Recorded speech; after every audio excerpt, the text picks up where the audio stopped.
नमस्कार, मी दिलीप स्वामी, जिल्हाधिकारी छत्रपती संभाजीनगर बोलतोय। आपल्या जिल्हाभरामध्ये आपणा सर्वांना माहिती आहे, गर्भाशयाच्या मुखाचा कर्करोग ही अतिशय ज्वलंत समस्या आहे आणि त्याचा प्रतिबंध करण्यासाठी शासनाने HPV लस देण्यासंदर्भातला निर्णय घेतलेला आहे।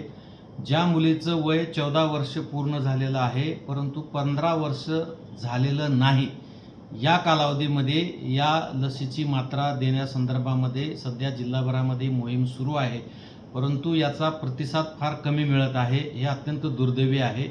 मुलींच्या आरोग्याच्या काळजीसाठी शासनाने हे पाऊल उचललेलं आहे।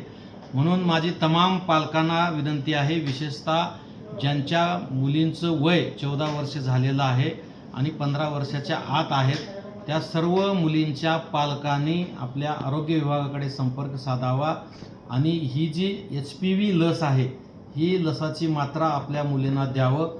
आपल्या जिल्ह्यासाठी जवळजवळ 21,000 मुलींना लस देण्यासंदर्भातली आम्ही तयारी केलेली असताना आत्तापर्यंत फक्त 62 मुलींनीच याचा लाभ घेतलेला आहे।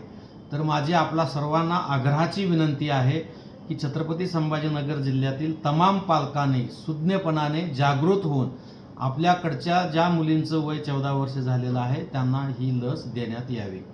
धन्यवाद।